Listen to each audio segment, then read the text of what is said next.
முந்திரி திராட்சை முழுசா இருக்கு. ஆச்சி பாயாசம் மிக்ஸ், ஒன்று வாங்கினால் ஒன்று இலவசம். கடையில வந்து பார்த்தா இந்த மாதிரி ஓடி போயிட்டாங்க, இல்ல பால் அப்படின்னு சொல்லிட்டாங்க. இதெல்லாம் நம்பி நாங்க ஏமாந்துட்டோம். 2 பச்சை நான் என்ன பாடுபட்டு கம்ப்ளைண்ட் கொடுத்தோம் சார். அவங்க வந்து ஒரு ரெஸ்பான்ஸ் பண்றது என்ன சொல்றாங்க, கொடுத்தது நீங்க கொண்டு போனது அவரு, நாங்க என்ன பண்ண நக்கலா பேசுறாங்க சார். கல்யாணம் வச்சிருக்கீங்க, கால் செய்ய வந்து மருந்து குடிச்சு செத்துருவோமா சார்? அப்ப இந்த பிரச்சனைக்கு அப்படின்னா தீவிரமா நீங்க பதில் சொல்லிடுறீங்களா? ஒரு உசுறு பண்ணாதான் நீங்க பாப்பீங்களா? சார், என் பேர் சுலேகா பீதி சார். நான் பாத்திப்பன்னூர் சார். இவர்கிட்ட வந்து ஒரு 10 வருஷம் பழக்க வழக்கம் இருக்கு சார். அங்கே சொல்லிதான் சார் நாயை செய்ய கொடுத்தேன். அவர் செஞ்சு கொடுத்தனால ஒரு மிஸ்டேக் ஆயிடுச்சு சார். அதனால வேற மாதிரி டிசைன் பண்ணி கொடுங்கன்னா அந்த நகை அவர் செஞ்சு கொடுத்த நகையை அவர்கிட்ட கொடுத்துட்டு மேற்கொண்டு 1 லட்ச ரூபா கேட்டார் சார். அதையும் கொடுத்துட்டேன் சார். இந்த வாரம் 10 நாள் தரேன், 15 நாள் தரேன், இப்படி நாளை கடத்திக்கிட்டே இருந்தார் சார். ஃபைனலா நீங்க தருவீங்களா மாட்டீங்கன்னா நான் கேட்டதுக்கு இந்த வாரம் வாங்க நான் தந்துறேன்னு சொல்றதுக்கு முன்னாடியே 2 நாளைக்கு முன்னாடியே ஓடி போயிட்டார் சார். சுவிட்ச் ஆஃப்னு வந்தோடனே பதறிக்கிட்டு கடைக்கு வந்தேன் சார். கடை பூட்டிட்டாங்க சார். ஒரே அழுக சார். எங்க வீட்டுக்காருக்கு தெரியக்கூடாது, தெரிஞ்சா அடிச்சு கூட போட்டுருவாரு.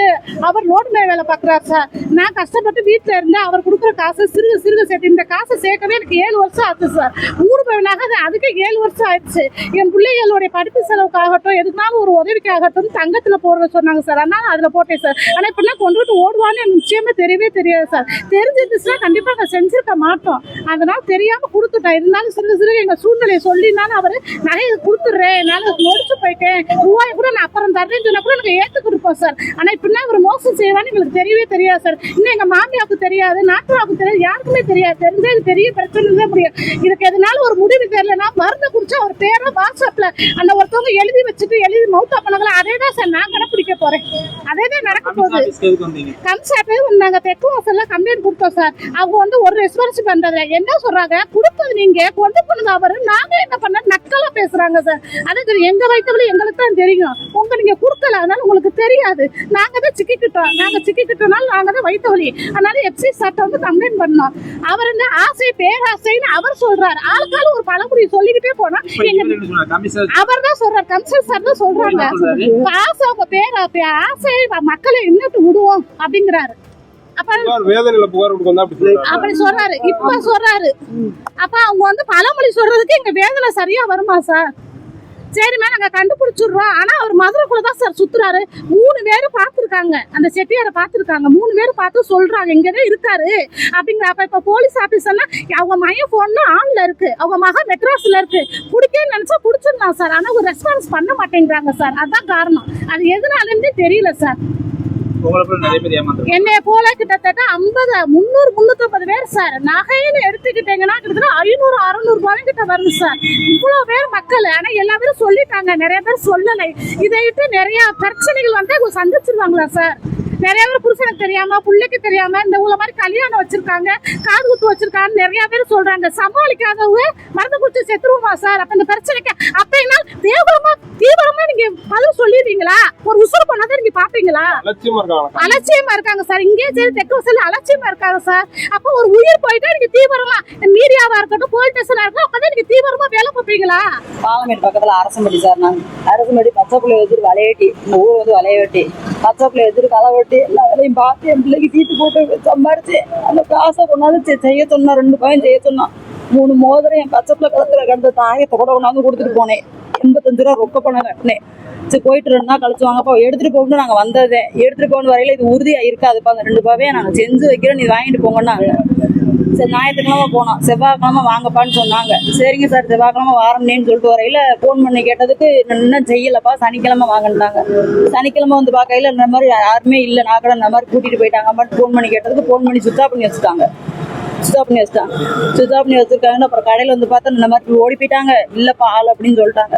இப்படிலாம் நம்பி நாங்க ஏமாந்துட்டோம். 2 பச்சை நான் என்ன பாடுபட்டுருப்பேன். ஒரு பையன் ஒன்று, ஒரு பொண்ணு ஒன்று சார். 2 பையன், 3 ரொக்கம் வந்து 85 ரூபா பணம் கட்டினா. 3 மோதிரம்.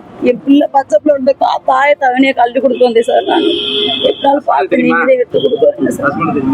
என்ன சார்? எல்லாத்துக்குமே தெரியும் சார். வீட்டுல பயங்கரமா பேசுறாங்க. பணத்தோட கொண்டு போய் கொடுத்து ஏமாந்துட்டீங்க அப்படி சொல்லி பேசுறாங்க பயங்கரமா வீட்டுல. மகனை கல்யாணம் வச்சுருக்கிறேன். தாலி செய்ய வந்தேன். தாலி செய்ய கொடுக்க மாட்டேன்டா. இந்த தாலி செய்ய கலட்டி கொடுத்துட்டு அரை பவுன் தாலி வாங்கிட்டு போயிட்டேன். தாலி செய்ய வந்தேன். என் தங்கச்சி தாலி செய்யறதுக்கு கூட்டு வந்து என் தங்கச்சிய கழுத்துல போட்டு இந்த செயின் மலசா இருக்கு, புதுசா நல்லா கல்யாணமா என் கல்யாணத்துக்கு நல்லா செஞ்சுதாரன்னு சொல்லி கலட்டி கொடுன்னு சொன்னேன். கல்வி கொடுத்துட்டு வந்துச்சு. இப்ப தாலி செய்ய கொடுத்தது எத்தனை பவுன்? 7 பவுனு. நான் தாலி 7ஆம் தேதி ஜூன் 7ஆம் தேதி கல்யாணத்துக்கு தாலி செய்ய கொண்டாந்து சேர்த்து செய்ய கொடுத்தீங்களா? தாலி மட்டும் 7ஆம் தேதி கல்யாணத்துக்கு செய்ய கொடுத்தேன். தாலியை வாங்கிட்டேன்.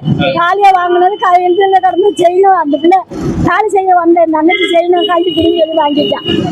தாலி செய்ய வர்றப்போ அந்த செயினை வாங்கிட்டான். செயின் முகப்பு என்ன சொல்லி வாங்கினாரு?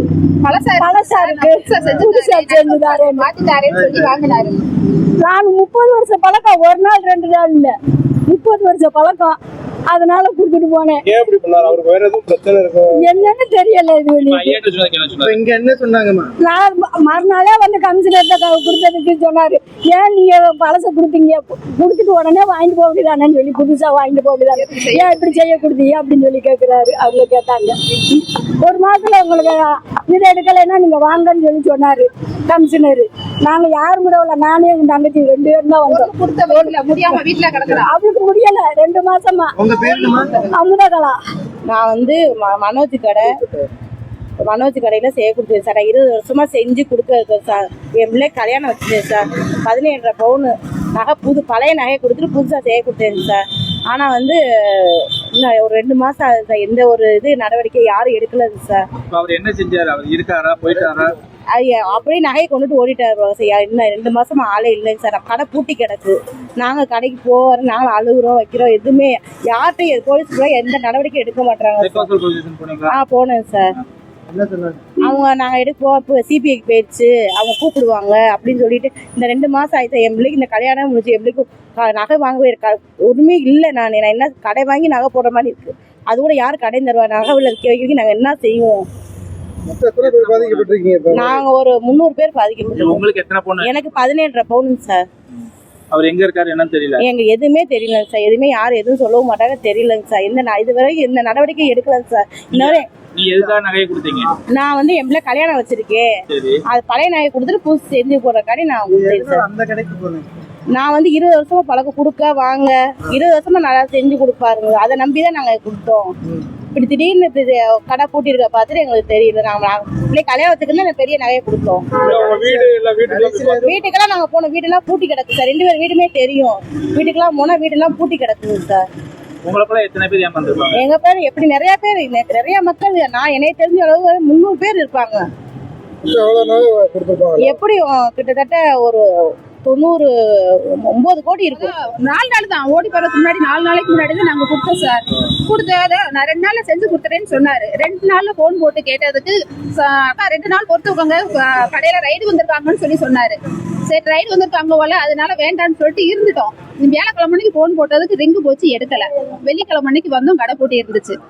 சரி ரைடு வந்துச்சுன்னு சொன்னார்ல, வேற பிரச்சனையில மாட்டிக்கிட்டாராகும், அதனால கடை திறக்கலன்னு சொல்லிட்டு இருந்துட்டோம். அப்புறம் மறுபடியும் 1 வாரம் கழிச்சு பக்கத்துல கடையில வந்து அவங்க கேட்கலதான், இல்ல அவர் ஓடி போயிட்டாரு அப்படின்னு சொல்லி சொன்னாங்க. இப்ப நான் வந்து போலீஸ் ஸ்டேஷன்ல கம்ப்ளைண்ட் கொடுத்தோம். அதுக்கப்புறம் 1 மாசம் வந்து நாங்க வக்கீல போய் பார்த்தேன். வக்கீல போய் பார்க்கல தான் கமிஷனர் ஆஃபீஸ்ல கொண்டு கம்ப்ளைண்ட் கொடுங்கன்னு சொன்னாங்க. நாங்க மட்டும் வந்து கமிஷனர் ஆஃபீஸ்ல கொடுத்தோம். 1 மாசத்துல உங்களுக்கு நான் எந்த நடவடிக்கை எடுக்கலன்னு சொல்ல திருப்பி வந்து என்னை பாருன்னு சொன்னாரு. இப்போ 1 மாசம் ஆச்சு. இப்ப எல்லாரும் சேர்ந்து வந்திருக்காங்கன்னு சொல்லவும் நானும் அவங்களோட சேர்ந்து வந்தேன் சார். நானும் மேல இப்ப என்ன விடல, அப்புறம் ஒரு 4 பேரை மட்டும் தான் விட்டாங்க. முந்திரி திராட்சை முழுசா இருக்கு. ஆச்சி பாயாசம் மிக்ஸ், 1 வாங்கினால் 1 இலவசம். பிளே ஸ்டோர் மற்றும் ஆப் ஸ்டோரில் இருந்து பாலிமர் செயலியை QR கோடு மூலம் பதிவிறக்கம் செய்யுங்கள். செய்திகளை உடனுக்குடன் பெறுங்கள்.